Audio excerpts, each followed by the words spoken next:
The iron shackles bit into Clara Novak's wrists as the stagecoach rattled into Yuma, Arizona territory, and she wondered if this hell she'd traded one prison for another, escaping her uncle's debts only to arrive as property to a stranger who'd paid for her passage west.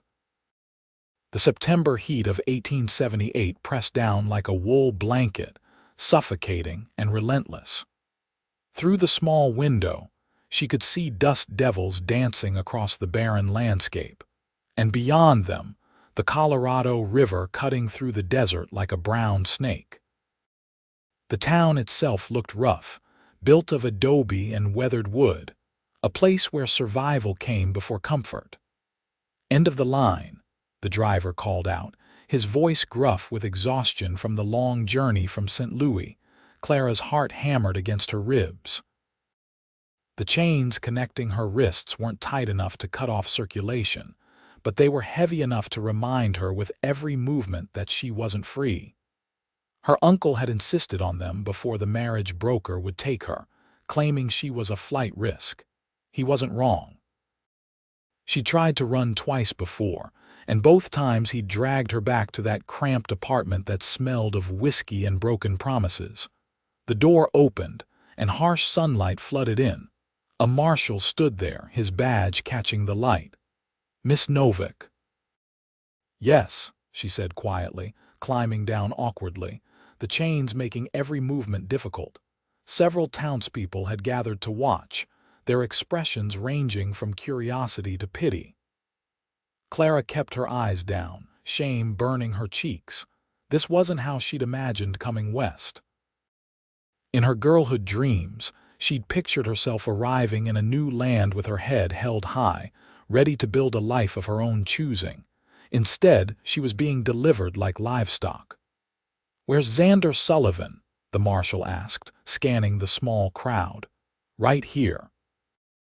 The voice was deep, steady, and when Clara dared to look up, she found herself staring at a man who looked nothing like what she'd expected. The marriage broker had described him as a rancher in need of a wife, but had provided no physical description. Xander Sullivan stood well over 6 feet tall, with shoulders broad from hard work and skin tanned dark from years under the Arizona sun. His hair was black as coal, slightly too long, curling at his collar. But it was his eyes that caught her attention, a startling green that seemed to see right through her carefully constructed walls. He wasn't smiling. "That's her," Xander asked the marshal, his gaze dropping to the chains. Something flickered across his face, too quick for Clara to read. "According to the papers, yes. Clara Novak, age 22, from St. Louis. The uncle who arranged this said she needed to be restrained for transport, said she's a runner." The marshal handed over a thick envelope. "All the documentation is here, including the marriage license. Just needs both your signatures." Xander took the envelope but didn't open it. He was still staring at the chains, and Clara watched as his jaw tightened, a muscle jumping beneath the stubble that shadowed his face. "You going to give me the keys to those, or did you forget them?" His tone had gone cold. The marshal reached into his pocket and produced a small key. Her uncle was real insistent that she stay restrained until the marriage was official. Said she owed him nearly $3,000 in debts, and he wasn't going to risk her running before the contract was sealed. $3,000. Xander's eyebrows rose. "For what?" "My parents died of fever 4 years ago," Clara said quietly, finding her voice despite the fear coiling in her stomach. "My uncle took me in, but he said I owed him for room and board, for food, for the clothes on my back. The debt kept growing. When I couldn't pay, he found the marriage broker." "So he sold you." The bluntness of the statement made her flinch, but she couldn't deny it. "Yes." Xander held out his hand to the marshal. "The key." "Now hold on, Sullivan. The uncle paid good money to ensure she got here, and the terms were clear. She stays in those chains until you're legally wed. That's the agreement." "I don't care what the agreement was. Give me the key, or I'll break the chains myself." There was steel in Xander's voice, a quiet authority that made the marshal shift uncomfortably. "You do that, and you'll be breaking the contract. The money you paid the broker will be forfeit. Then it's forfeit." Xander turned to Clara, and his expression softened slightly. "Miss Novak, do you want these chains off?" It felt like a trick question. Every survival instinct she'd honed over 4 years of living under her uncle's thumb screamed at her to be careful, to not trust this sudden kindness. Men didn't do things for free. There was always a price. But the weight of the shackles was unbearable, and the raw skin beneath them throbbed with every heartbeat. "Yes," she whispered. Xander nodded once, then reached for her hands. His fingers were calloused, warm despite the heat, and surprisingly gentle as he examined the shackles. "These are good quality locks. Marshal, last chance. The key, or I find another way." The marshal hesitated, then seemed to see something in Xander's face that made him reconsider. He handed over the key with obvious reluctance. "On your head be it, Sullivan. If she runs, you're out the money and the wife. I'll take my chances." The key turned with a click that seemed to echo in the dusty street. The first shackle fell away, and Clara gasped at the sudden relief. The second followed, and then she was free, her wrists red and raw where the metal had pressed against skin for days. Xander caught the chains before they hit the ground, weighing them in his hands. His face had gone hard again, anger simmering just beneath the surface. "These are heavier than necessary. They're meant for prisoners, not women." "Her uncle insisted," the marshal repeated, but he was already backing away, clearly ready to wash his hands of the whole situation. Clara rubbed her wrists gingerly, hardly daring to believe the chains were really gone. She looked up at Xander, searching his face for clues about what would come next. Would he demand immediate marriage? Would he expect her to fall into his bed as payment for freeing her? The uncertainty was almost worse than the chains had been. "Thank you," she managed. Xander dropped the chains in the dirt, and the sound they made was satisfying, final. "Come on, my wagon's this way. We need to get you out of this sun before you faint." He started walking, and after a moment's hesitation, Clara followed. Her legs felt strange without the weight of the chains, and she had to concentrate on putting one foot in front of the other. The watching townspeople began to disperse, their free entertainment over. The wagon was simple but well-maintained, pulled by 2 sturdy horses that stood patiently in the shade of a building. Xander helped her up onto the bench seat, his hands firm on her waist, and she tried not to think about how long it had been since anyone had touched her with anything approaching gentleness. He climbed up beside her and took the reins. "My ranch is about 8 miles north of town. We'll stop at the general store first, get you some supplies. Supplies? Clothes that fit, for one thing. That dress looks like it's seen better days, and you'll need something practical for ranch work. Boots, too. Those city shoes won't last a week." Clara looked down at her worn dress, the one her uncle had grudgingly provided for the journey. It had been her mother's once, taken in and patched so many times it was more seam than fabric. "I don't have any money. Didn't ask if you did." Xander clicked his tongue, and the horses started forward at an easy pace. "I paid for a wife, according to that broker. Least I can do is make sure you're properly outfitted." The way he said paid for a wife made Clara's stomach turn. She'd known what she was getting into when she'd agreed to her uncle's plan.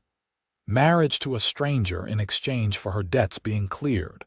But hearing it stated so plainly made it real in a way that nothing else had. "I'll work hard," she said, trying to keep her voice steady. "I'm not afraid of labor. I can cook and clean and tend a garden. I'll earn my keep." Xander glanced at her, and something in his expression shifted. "Is that what you think this is? You earning your keep, isn't it? He was quiet for a long moment, guiding the horses down Yuma's main street. They passed the marshal's office, a saloon with its door propped open despite the early hour, a hotel that looked barely sturdy enough to withstand a strong wind. Yuma was a rough town, Clara realized, a place where people came to disappear or to start over. Maybe both. "I wrote to that marriage broker because my ranch needs a woman's touch," Xander said finally. "I've been running it alone for 3 years, ever since my father died. It's hard work and I needed help, but I also wanted a partner, someone to build a life with. I didn't expect them to send me a woman in chains. I'm sorry I'm not what you wanted. Didn't say that." He pulled the wagon to a stop in front of the general store. "What I'm saying is that I don't believe in keeping people against their will, and I don't believe in treating a wife like property. My parents had a partnership, an equal share in everything they built. That's what I'm looking for." Clara stared at him, trying to gauge if he was telling the truth. Men said a lot of things before marriage. After, when the documents were signed and legal, they often changed their tune. "You don't believe me," Xander said. "It wasn't a question. I don't know you. Fair enough."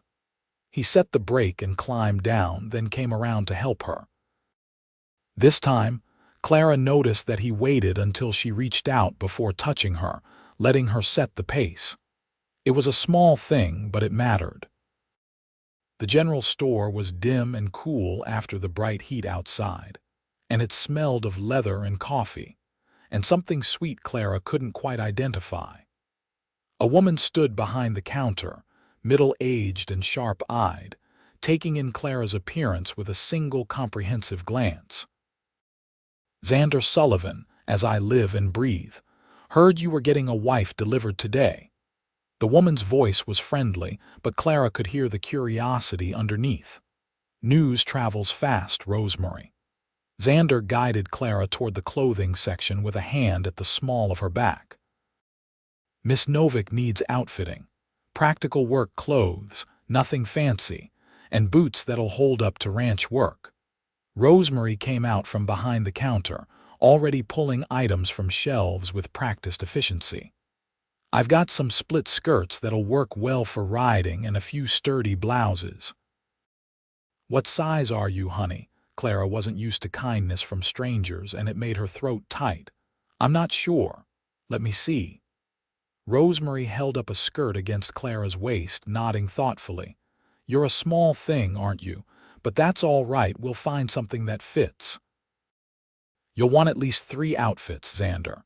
One to wear, one to wash, one to mend." "Whatever she needs," Xander agreed. He'd moved to examine some tools on the far wall, giving Clara space to breathe. Over the next half hour, Rosemary assembled a pile of clothes on the counter. 2 split skirts in sturdy canvas, 3 cotton blouses, undergarments that made Clara blush, a pair of leather boots, a wide-brimmed hat, and a warm coat for the desert nights. Each item was practical and well-made, and Clara found herself running her fingers over the fabric with something like wonder. She hadn't owned new clothes since her parents died. "Try these on in the back room," Rosemary said, handing her one of the outfits. "Make sure everything fits proper." The back room was small but private, with a mirror that had seen better days. Clara changed quickly, shedding the dress that marked her as her uncle's property and pulling on the new clothes that represented something different, something that might be hope. The split skirt fit perfectly, falling to her ankles and allowing for much easier movement than a traditional dress.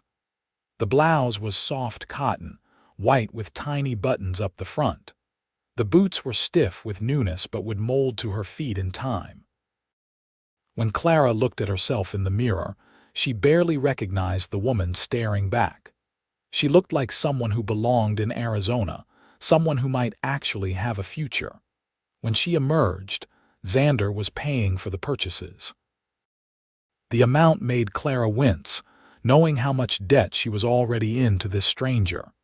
"It's too much," she said quietly. Xander finished counting out bills and turned to her. His eyes widened slightly, and Clara watched something warm flicker through them before he controlled his expression. "You look like you belong here now. I mean the money, it's too much. I'll already owe you for years just from the broker's fee. You don't owe me anything." Xander picked up the parcels, tucking them under one arm. "I told you this is a partnership. Partners don't keep ledgers against each other." Rosemary was watching them with undisguised interest, and Clara realized this conversation would be all over town by sunset. In a small place like Yuma, gossip was currency. "Thank you," Clara said to Rosemary, meaning it. "You take care, honey. And Xander Sullivan, you bring her by again soon. I want to hear how she's settling in." "Yes, madam." Back in the wagon, with her parcels stowed behind the seat and her new hat shading her face from the brutal sun, Clara felt something shift inside her. It wasn't trust, not yet, but it was the first tiny crack in the walls she'd built around herself. They rode in silence for a while, leaving Yuma behind and heading into open desert. The landscape was harsh but beautiful in its own way. All red rock and scrubby plants that somehow survived against the odds. Mountains rose in the distance, purple against the bright blue sky. "Tell me about your ranch," Clara said eventually, needing to break the silence. Xander seemed to relax at the question, his shoulders dropping slightly. "It's called the Silver Creek Ranch, though the creek's mostly dry this time of year. About 500 acres, running cattle and some horses. I've got 2 hired hands who help with the heavy work, brothers named Tom and Will Martinez. Good men. The house is small but solid, built by my father when he first came out here 20 years ago. What happened to your mother? She died giving birth to my sister when I was 12. My sister lived for 3 days, then followed her." Xander's voice was matter-of-fact, but Clara heard the old pain underneath. "It was just me and my father after that until he took sick 3 years ago, pneumonia. He was gone in less than a week. I'm sorry. Life out here is hard." "Everyone's got losses." He glanced at her. "You said your parents died of fever." Clara nodded, the memory still sharp despite 4 years passing. "Yellow fever swept through St. Louis. They were gone within days of each other. My uncle was my father's brother, and he came for me before they were even buried. Said it was his Christian duty to take me in. But he made you pay for it. Every day." Clara looked down at her hands, at the red marks on her wrists that would take weeks to fully heal. "At first, it wasn't so bad. He gave me a room, fed me, let me help with his bookkeeping business. But then he started drinking more and the debts piled up. His debts, not mine, but somehow they became my responsibility. When I tried to find work elsewhere, he'd go to the employers and tell them I was a thief or unreliable. No one would hire me. So you were trapped." "Yes. Until he found the marriage broker and realized I was worth something after all." The bitterness in her voice was sharp enough to cut. Xander was quiet, his jaw tight again. "For what it's worth, I didn't know any of this when I answered the broker's advertisement. I just knew I needed help on the ranch and I wanted a wife. If I'd known they were sending you in chains, I would have never agreed to it. But you did agree. You paid money for me." Clara needed to understand, needed to know what he really wanted from this arrangement. "I paid money to a broker who promised to find me a suitable wife." "That's different than buying a person, though I'm starting to see how the distinction doesn't matter much from your perspective." Xander pulled the wagon to a stop, setting the brake. They were in the middle of nowhere, desert stretching in every direction. "Look, I'm not good with pretty words. I'm a rancher and I'm used to straight talking. So here's the truth. I want a wife. I want someone to share my life with, to build something with. But I want her to choose to be there, not because she's forced or because she owes me.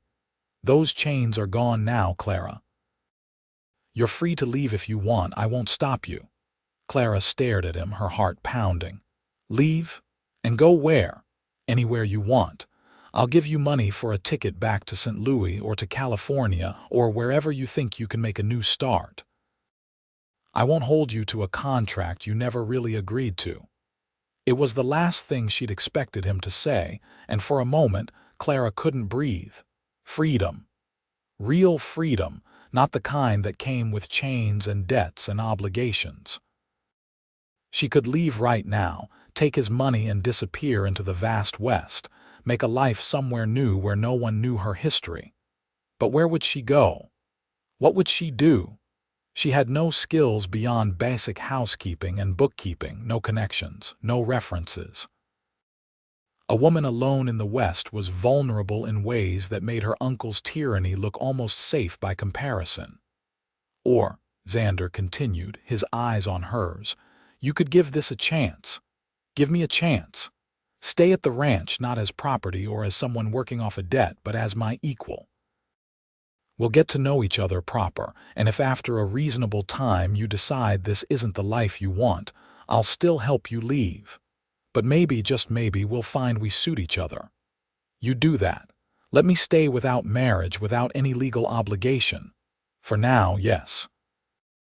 I'm not saying we won't marry eventually if things work out, but I won't force it, and I won't force anything else either. His face colored slightly. I've got a spare room you can use. You'll have your privacy. Clara felt tears prick her eyes, and she blinked them back furiously. She wouldn't cry, not here, not in front of this stranger who was offering her something she'd thought lost forever: choice. I'll stay, she said. At least for now, I'll stay and give this a chance. Xander's smile was slow but genuine, transforming his serious face into something warmer. Good. That's good. He released the brake and clicked to the horses. Let's get you home then. Home. The word felt foreign on Clara's tongue, a concept she'd given up on 4 years ago. But as they rode across the desert with the sun beginning its descent toward the horizon, she found herself wanting to believe it was possible. The Silver Creek Ranch appeared like a mirage in the distance, starting as a shimmer and slowly resolving into solid structures. The main house was adobe, its thick walls promising coolness inside. It was single-story but sprawling, with a deep porch that wrapped around at least 2 sides. Behind it stood a barn, a stable, several outbuildings, and a series of corrals where horses and cattle milled about. The mountains rose behind it all, providing a dramatic backdrop. It's bigger than I expected, Clara said. My father had big dreams. He wanted to build an empire out here, something to leave behind. Xander's voice carried a mix of pride and sadness. He got a good start before his heart gave out. Now it's my job to keep it going. 2 men emerged from the barn as the wagon approached, both lean and dark-haired, clearly the Martinez brothers Xander had mentioned. They watched with undisguised curiosity as Xander pulled to a stop and helped Clara down. Tom, Will, this is Clara Novak. She'll be staying at the ranch. Xander's tone made it clear he wouldn't tolerate any questions or comments about the circumstances. The older of the 2 brothers, Tom, removed his hat politely. Madam, welcome to Silver Creek. Thank you, Clara said, grateful when her voice came out steady. Will, who looked to be in his early 20s, just nodded, his expression neutral.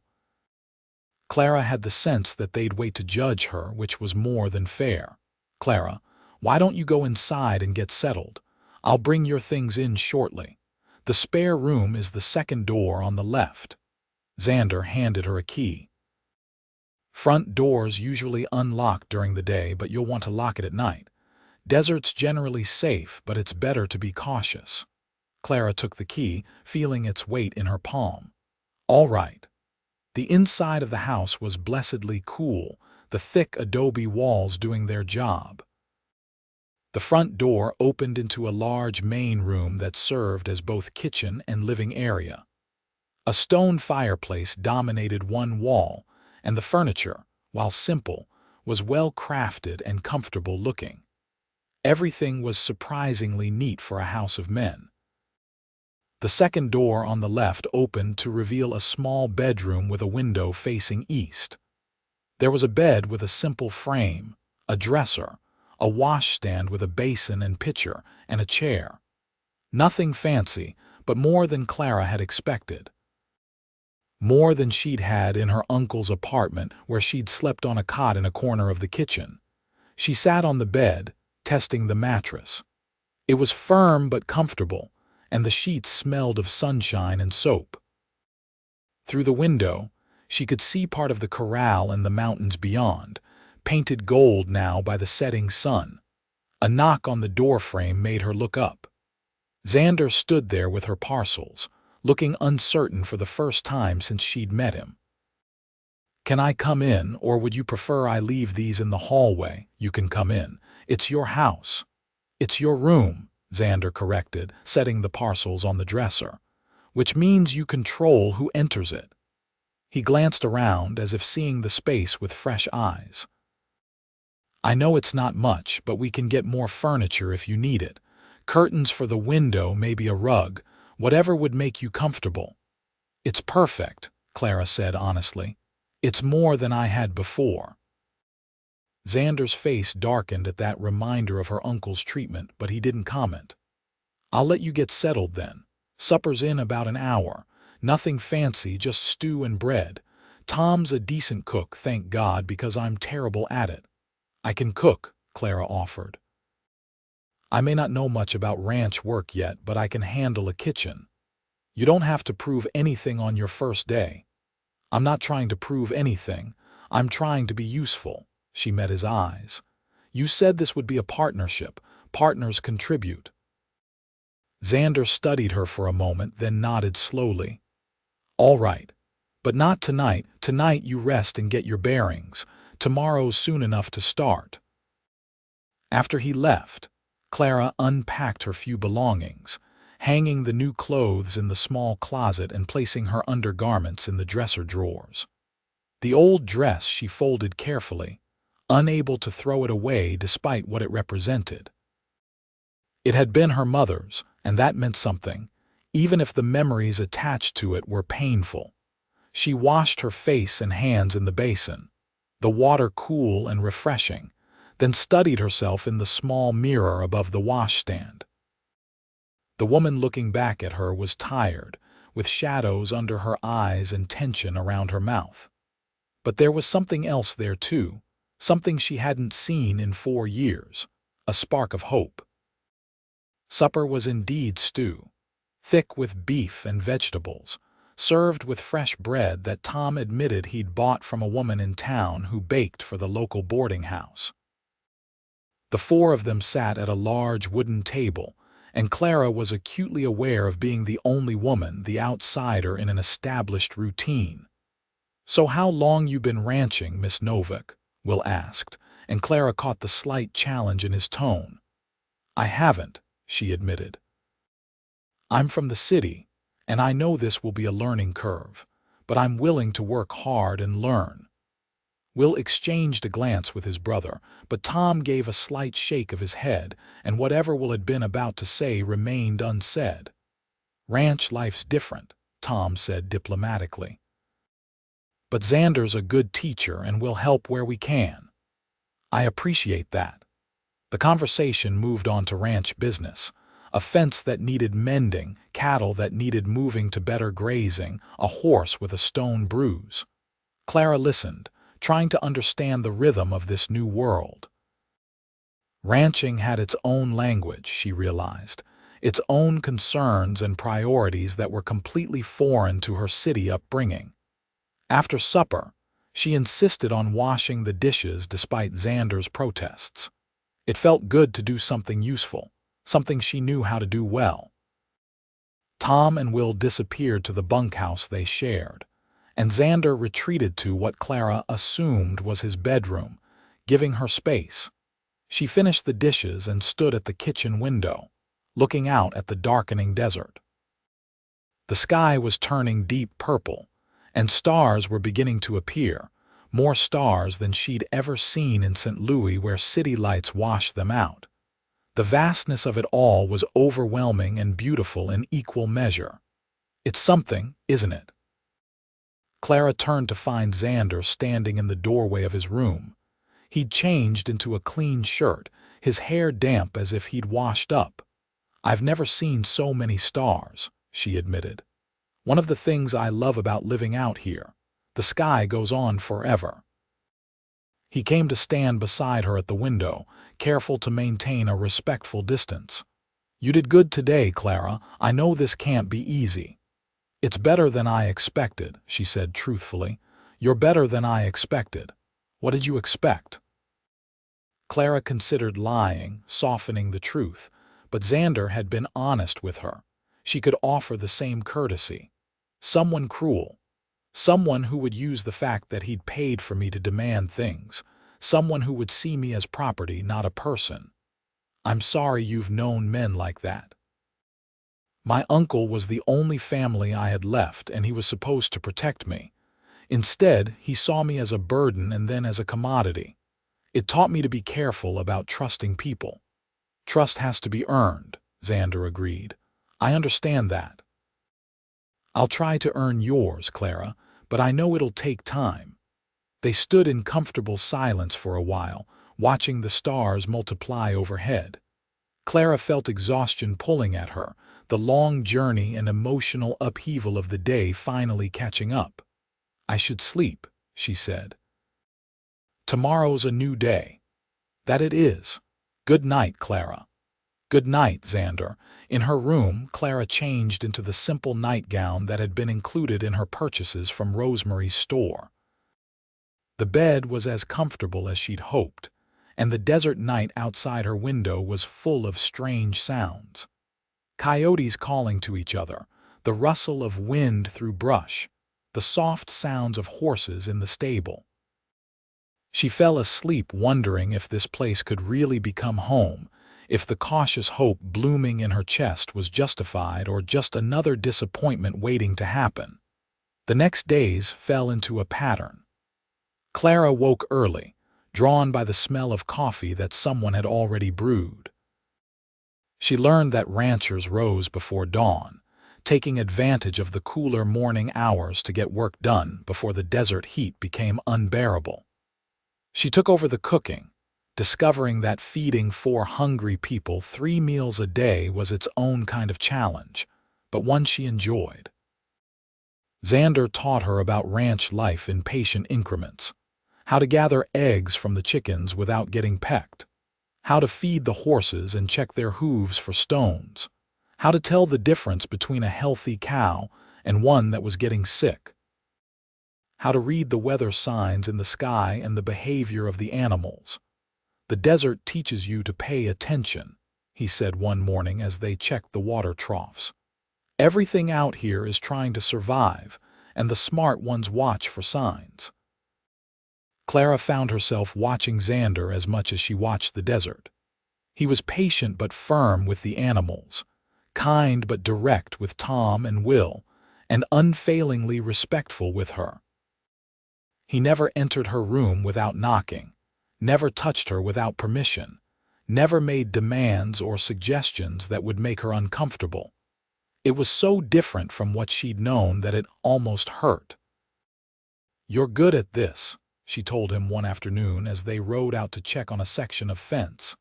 He'd taught her to ride over the past week, and while she was still nervous on horseback, she was improving. "At what?" "At being kind, at treating me like a person." Xander was quiet for a moment, then said, "That shouldn't be special, Clara. That should be normal." "Maybe it should be, but it isn't." They found the fence section that needed repair, and Clara watched as Xander worked, his movements efficient and practiced. She handed him tools as he needed them, learning the names and purposes of each one. Wire cutters, pliers, new barbed wire that gleamed in the sunlight. "Why did you really send for a mail-order bride?" she asked suddenly. "A man like you, with a place like this, you could have courted someone local." Xander didn't answer immediately, focusing on twisting wire around a fence post. There aren't many unmarried women in Yuma, and the ones that are here are either too young or already spoken for. I thought about going to Tucson or Phoenix, trying to meet someone there, but the ranch keeps me busy. The broker seemed like a practical solution. Practical, Clara repeated. Is that what you want from marriage, practicality? I want partnership, Xander said, straightening up and meeting her eyes. I want someone who'll work beside me, who'll share in building something. But I'd be lying if I said I didn't want more than that too. I want companionship, someone to talk to at the end of a long day. Maybe children eventually, if that's something we both want. I want a real marriage, Clara, not just a business arrangement. The honesty in his voice made Clara's breath catch. Over the past week, she'd felt the walls around her heart starting to crack, felt herself beginning to trust this quiet man who treated her with such careful respect. But trust was terrifying when you'd been betrayed by the people who were supposed to love you most. I don't know if I know how to do that, she admitted. A real marriage, I mean. My parents loved each other, but I was young when they died, and everything I've learned since then has been about survival, not about loving someone. Xander stepped closer, slowly enough that she could move away if she wanted. She didn't. We'll figure it out together. There's no rush, no timeline we have to follow. We've got time. Standing there in the desert sun with this man who'd broken her chains and called her his equal, Clara felt something shift in her chest. It wasn't love, not yet, but it was the beginning of something that might become love if she was brave enough to let it. As September turned to October, the desert cooled slightly, and Clara settled more deeply into ranch life. She learned to bake bread in the temperamental oven, to preserve vegetables from the small garden, to mend clothes worn rough by hard work. Tom and Will slowly warmed to her, especially after she started packing better lunches for them to take out on the range.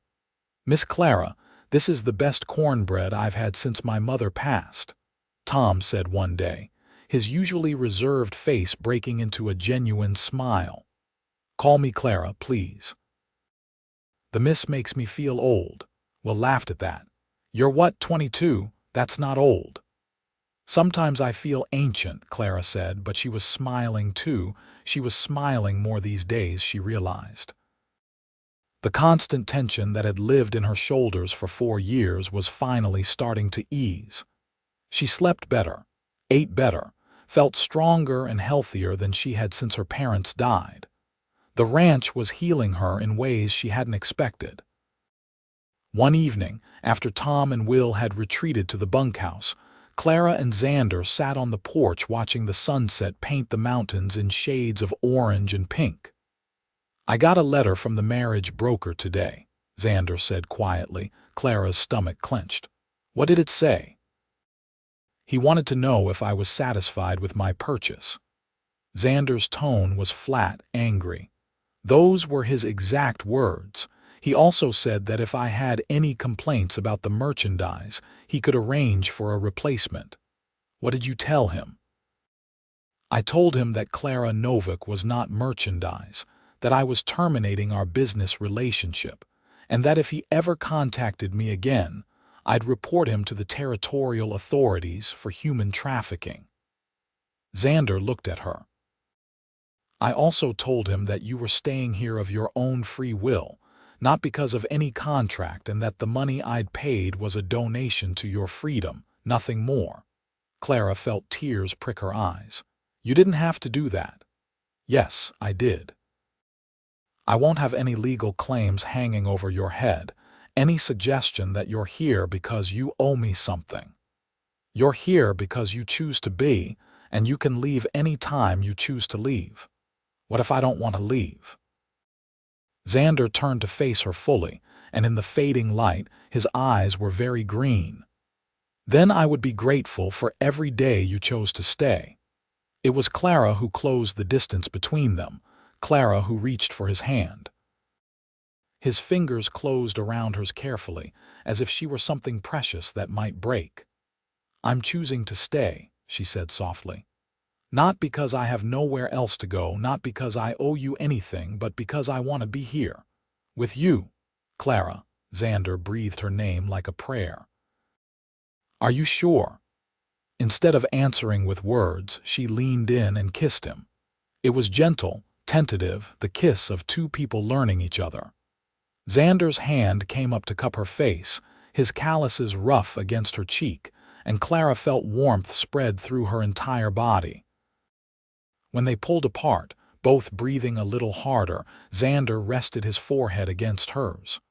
"I've wanted to do that since the day you arrived, but I needed you to be ready." "I'm ready," Clara said. "I'm ready to try at least. I'm ready to see what this could be." "We'll take it slow," Xander promised. "We'll do this right." Over the next weeks, they courted each other in the way they should have from the beginning. Xander brought her wildflowers from the desert, tough, beautiful blooms that survived against all odds. Clara learned to make his favorite meals and left little notes in his saddlebags for him to find during long days on the range. They talked for hours on the porch in the evenings, sharing their histories, their dreams, their fears. Clara learned that Xander loved to read, that he had a small collection of books he'd inherited from his mother. She learned that he wanted to expand the ranch, but also wanted to do it sustainably, preserving the land for future generations. She learned that he had a younger cousin in Texas he wrote to regularly, a boy whose father had died in the war and who looked to Xander for guidance. Xander learned that Clara had once dreamed of being a teacher, that she loved mathematics, and the way numbers could create order out of chaos. He learned that she missed the city sometimes, but loved the openness of the desert more. He learned that she sang while she worked, old songs her mother had taught her, and that the sound of her voice made the house feel like a home. One night in early November, as Clara was preparing for bed, she heard a knock on her door. "Clara, can I talk to you for a minute?" She opened the door to find Xander standing there, looking nervous in a way she'd never seen him. "What's wrong?" "Nothing's wrong. I wanted to ask you something." He took a deep breath. "We've been doing this the backwards way, with you coming here as a mail-order bride and then us getting to know each other after. But I'd like to do at least one thing the proper way." He pulled a small box from his pocket and opened it. Inside was a simple gold ring with a small turquoise stone, the color of the desert sky. "Clara Novak, will you marry me?" "Not because of any contract or debt, but because I love you and I want to spend my life with you as my equal partner in all things." Clara felt tears spill down her cheeks, but this time they were happy tears. "Yes," she said, her voice breaking. "Yes, I'll marry you." Xander slipped the ring on her finger, and it fit perfectly. Then he pulled her close, kissing her with more passion than before, but still with that underlying gentleness that characterized everything about him. "I love you," Clara whispered against his lips. "I didn't think I'd ever feel this way about anyone, but I love you." "I love you too," Xander said. "From the moment I saw you in those chains, looking so fierce despite being treated like property, I knew you were special, and every day since has just confirmed it." They planned a small wedding for late November, wanting to be married before the winter set in. Rosemary from the general store helped Clara find fabric for a proper wedding dress, and they spent several afternoons at the ranch sewing it together, while Rosemary peppered Clara with questions about how she was settling in. "Xander Sullivan's a good man," Rosemary said, her needle flashing as she worked on the hem. "His parents raised him right. You're lucky to have found him, especially given how you started out." "I know," Clara said. "Sometimes I still can't believe how things turned out. When I was on that stagecoach in chains, I thought my life was over. I thought I was being delivered to another prison. Instead, you found freedom. More than that, I found home." The wedding took place on a clear November day, cold enough that Clara was grateful for the shawl Xander had bought her. The ceremony was held at the small church in Yuma, with Tom and Will serving as witnesses, and Rosemary and several other townspeople in attendance. The circuit preacher happened to be making his monthly visit, so the timing was perfect. Clara wore her dress of cream-colored cotton, simple but beautiful, with lace at the collar and cuffs. She'd woven wildflowers into her hair, and Xander stared at her as she walked down the short aisle as if he'd never seen anything so lovely. "Dearly beloved," the preacher began, and Clara felt surreal joy wash over her. This was really happening. She was really marrying this good man who'd saved her in every way a person could be saved. The vows were traditional, but when Xander said, "I do," his voice was steady and sure, his eyes never leaving Clara's face. And when it was her turn, Clara spoke clearly, meaning every word. "I do. I now pronounce you man and wife. You may kiss your bride." Xander's kiss was sweet and full of promise, and when they turned to face their small group of well-wishers, Clara saw genuine happiness on every face. Even Will was grinning. They had a small celebration at Rosemary's house, with food and music and dancing. Clara danced with Xander, with Tom, with Will, and even with the preacher, who was surprisingly light on his feet. She laughed more than she could remember laughing in years, drunk on happiness, and the sense that her life had finally, truly begun. As the sun set and the celebration wound down, Xander helped Clara into the wagon for the ride back to the ranch. She leaned against his shoulder, watching the stars emerge overhead. "Mrs. Sullivan," Xander said, testing out the name. "Clara Sullivan," she replied, liking the sound of it. "I have a family name again. I belong somewhere." "You always belonged," Xander said softly. "Your uncle tried to take that from you, but it was always yours. You always had worth and dignity, even when others couldn't see it." Back at the ranch, Tom and Will had discreetly made themselves scarce, giving the newlyweds privacy. Xander carried Clara over the threshold, making her laugh at the traditional gesture, and set her down gently in the main room. "I have something for you," he said, retrieving a large wrapped package from where he'd hidden it behind the sofa. Clara unwrapped it to find a beautiful quilt, clearly handmade in shades of blue and green and gold. "Xander, it's gorgeous. Where did you get it?" "I made it," he admitted, looking embarrassed. "My mother taught me to sew when I was young. She said it was a useful skill, that a rancher needed to be able to mend things. I wanted you to have something special, something that came from me." Clara ran her hands over the intricate stitching, overwhelmed by the thoughtfulness of the gift. "This must have taken months. I started it after I contacted the marriage broker, thinking I'd give it to whoever came. But then you arrived and I kept working on it, thinking about you the whole time, hoping you'd stay long enough to receive it. I'm never leaving," Clara said firmly. "This is my home now. You're my home." That night, in Xander's room, which was now their room, they came together as husband and wife with tenderness and care.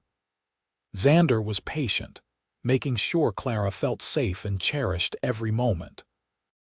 And Clara, who'd been so afraid of being used and discarded, found joy and connection she'd never imagined possible. Afterward, wrapped in each other's arms under the quilt Xander had made, Clara felt peace settle over her like a blessing. "Thank you," she whispered into the darkness. "For what?" "For breaking my chains, for calling me your equal, for loving me." Xander kissed her forehead. "Thank you for giving me a chance, for seeing past the circumstances and letting yourself trust me." "I'll always trust you," Clara promised. "You've earned it 100 times over." The winter passed in domestic happiness. Clara transformed the ranch house into a real home, adding curtains and rugs and small touches that made it feel warm and welcoming. She started a larger garden, planning for spring planting. She learned to help with the ranch work more effectively, becoming skilled at handling horses and even assisting with difficult calvings when necessary. Xander proved to be not just a good rancher but a devoted husband. He brought Clara coffee in bed on cold mornings, helped with household chores without being asked, and listened to her ideas about ranch management with genuine interest. When she suggested keeping better financial records and found ways to cut costs without sacrificing quality, he implemented her suggestions immediately. "You're better at this than I am," he admitted one evening as they reviewed the ranch's accounts. "I can manage cattle and horses, but the business side has always been hard for me." "We each have our strengths," Clara said. "That's what partnership means." By spring, Clara suspected she might be pregnant, though she didn't say anything until she was certain. When she finally told Xander in April, his reaction was everything she'd hoped for: joy, excitement, and immediate concern for her well-being. "Are you feeling all right? Should you be working so hard? Do we need to get a doctor out here?" Clara laughed at his panic. "Women have babies all the time, Xander. I'm healthy and strong and I'll be fine. But yes, we should probably have the doctor come check on me in a few months." The pregnancy progressed smoothly through the hot summer months. Clara had to adjust her work routine as she grew larger, but she stayed active, knowing that would help with the birth. Rosemary visited regularly, bringing advice and supplies, becoming a true friend. "You look happy," Rosemary said one afternoon as they sat on the porch shelling peas. "Really, truly happy." "I am," Clara said simply. "I never thought I could be this happy, but I am." In late November, almost exactly a year after their wedding, Clara went into labor. Xander sent Tom racing to town for the doctor and the midwife, then stayed by Clara's side, holding her hand and talking her through the contractions. "You're doing so well," he murmured, wiping her forehead with a cool cloth. "So strong, so brave." The labor was long and difficult, as first labors often are, but Clara had faced harder things in her life. She bore down when told, breathed when instructed, and finally, as the sun rose on a new day, brought her son into the world. "A boy," the midwife announced, placing the squalling infant on Clara's chest. "A healthy, strong boy." Clara looked down at her son, at his red face and dark hair, and felt love unlike anything she'd ever experienced. This was her child, hers and Xander's, born free and wanted and already so loved. "Hello, little one," she whispered. "Welcome to the world." Xander was crying, tears streaming down his face as he looked at his wife and son. "He's perfect. Clara, he's absolutely perfect." They named him Thomas Xander Sullivan, after Xander's father and Tom Martinez, who'd become like family. Little Thomas, or Tommy as they called him, was indeed perfect, healthy and alert, with lungs that could wake the entire ranch when he was hungry. The first months of parenthood were exhausting but joyful. Clara learned to function on little sleep, to nurse while doing other tasks, to find moments of rest whenever possible. Xander was a devoted father, taking Tommy so Clara could sleep, walking him at night when he was fussy, changing diapers without complaint. "My father never did this," he said one night, cradling his son while Clara rested. "He loved me, but this kind of care was left to my mother." "I want to be different." "You are different," Clara assured him. "You're a wonderful father." As Tommy grew from infant to toddler, Clara found herself managing both household and ranch with increasing confidence. She'd become a true partner in every sense, making decisions about cattle sales and horse breeding alongside Xander. The ranch prospered under their joint management, expanding steadily. When Tommy was 2, Clara became pregnant again. This time, the pregnancy felt easier, perhaps because she knew what to expect. In the summer of 1882, she gave birth to a daughter they named Elizabeth Ann after both their mothers. "Now we have one of each," Xander said, marveling at his tiny daughter. "Our family feels complete." But life had more in store. 2 years later came another boy, James, and then 2 years after that, twin girls they named Sarah and Catherine. The house that had once been so quiet was now full of noise and laughter and the constant chaos of children. "I never imagined having 5 children," Clara said one evening, watching Xander play with the twins while the older children helped with chores. "I never imagined any of this." "Are you happy?" Xander asked, though he surely knew the answer. "Happier than I ever dreamed possible. When I arrived here in chains, I thought my life was over. I couldn't have imagined this. A loving husband, beautiful children, a home that's truly mine. You gave me everything, Xander." "We gave each other everything," he corrected. "I was just surviving before you came. You made this house a home, made the ranch thrive, made my life worth living. You're my equal in every way, Clara, and I thank God every day that you chose to stay." The years continued to pass in contentment. The children grew strong and capable, learning ranch skills alongside reading and arithmetic. Clara taught them in the mornings, and they worked in the afternoons, everyone contributing according to their abilities. Tommy showed promise as a rancher, already skilled with horses at age 10. Elizabeth was sharp with numbers like her mother, keeping track of the household accounts. James had a gentle touch with animals, able to soothe even the most skittish horse. The twins were still young, but already showing distinct personalities. Sarah bold and adventurous, Catherine thoughtful and careful. Tom and Will remained part of the ranch family, becoming beloved uncles to the children. Tom eventually married a widow from town, bringing her and her young daughter to live in a small house Xander built on ranch property. Will found love with a Mexican woman from across the border, and their wedding was a beautiful blend of cultures and traditions. The Silver Creek Ranch became known throughout the territory as one of the best-run operations, and people credited both Xander and Clara for its success. Clara, particularly, gained a reputation for her business acumen and her willingness to help other ranch wives who were struggling. "You could have been bitter," Rosemary said to her once, years after that first meeting. "After what your uncle did after coming here in chains, you could have been angry at the world. Instead, you chose hope." "I chose Xander," Clara corrected. "And he chose to see me as an equal, as a person worth respecting. That changed everything."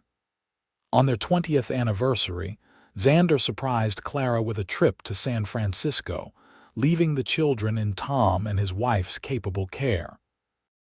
It was Clara's first time seeing the ocean, and she stood on the beach crying at the vast beauty of it. "I love the desert," she said, "but this is incredible." "You deserve to see the world," Xander said, holding her hand. "You deserve every good thing." "I have every good thing. I have you, our children, our life. What more could I want?" But she was glad for the trip, for the chance to see new places and experience new things with Xander at her side. They ate at fine restaurants, attended the theater, walked through Golden Gate Park. It was romantic and wonderful, a reminder that they weren't just partners and parents but lovers who still chose each other every day. Back at the ranch, life continued its steady rhythm. The children grew and eventually began making their own ways in the world. Tommy took over more of the ranch operations, proving to be as capable as his father. Elizabeth married a banker from Yuma and moved to town, but visited often. James became a veterinarian, learning from the traveling animal doctor who visited the territory regularly. The twins, inseparable as always, both became teachers, running a small school they established in Yuma. Clara and Xander aged together gracefully, their hair turning gray, their faces lined with years of laughter and sun. They remained active and involved in the ranch, though they gradually handed more responsibility to Tommy and his wife. One evening, 30 years after Clara had arrived in Yuma in chains, she and Xander sat on their porch watching the sunset. The view hadn't changed, but everything else had. The house had been expanded to accommodate their growing family. The ranch now covered over 1,000 acres. Grandchildren played in the yard, the next generation of Sullivans. "You ever think about that day?" Clara asked. "The day I arrived." "All the time," Xander admitted. "I think about how close I came to losing you before I ever really had you. If I'd signed those papers, if I'd agreed to keep you in chains, you might have run at the first opportunity. I wouldn't have blamed you. But you didn't. You broke the chains and called me your equal, and that changed everything." Clara took his hand, the same way she had on that night when she'd first chosen to stay. "You saved me, Xander. We saved each other," he said, as he always did. "I was just going through the motions before you came. You gave me purpose, a real family, a reason to build something lasting." Clara leaned against his shoulder, content. "I used to be afraid all the time. Afraid of my uncle, afraid of what would happen to me, afraid I'd never be free. But I haven't been afraid in 30 years. You made me feel safe. You made me feel complete." They sat in comfortable silence as the sun painted the sky in its nightly show of colors. Around them, their grandchildren played and laughed, secure in the love that surrounded them. The ranch that Xander's father had started and Xander had built was now a legacy that would continue for generations. "I'd do it all again," Clara said softly. "Every hardship, every struggle, if it meant ending up here with you. Even the chains. Even the chains. Because they brought me to you and you broke them." She looked up at him, this man who'd shown her what love really meant. "You were the first person to see me as fully human, fully worthy.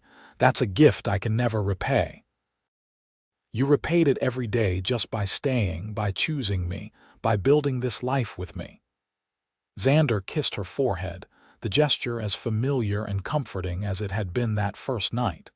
"I love you, Clara Sullivan. I've loved you from the beginning, and I'll love you until the end." "I love you too," Clara whispered. "My equal, my partner, my home."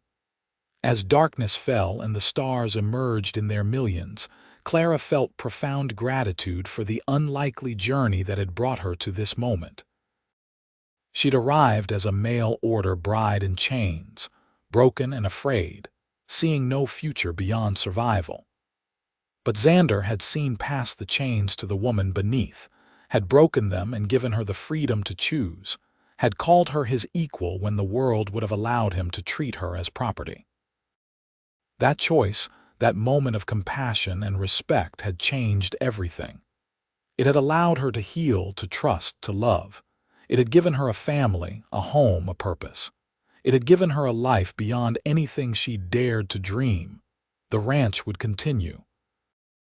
Their children and grandchildren would carry on the legacy Clara and Xander had built together. But more than land or cattle or success, what they would pass down was the example of their partnership. Two people who'd met under the worst circumstances and chosen to build something beautiful together. Clara had arrived in chains, but she'd found freedom. She'd been treated as property, but Xander had seen her as a person. She'd been broken, but together they'd become whole.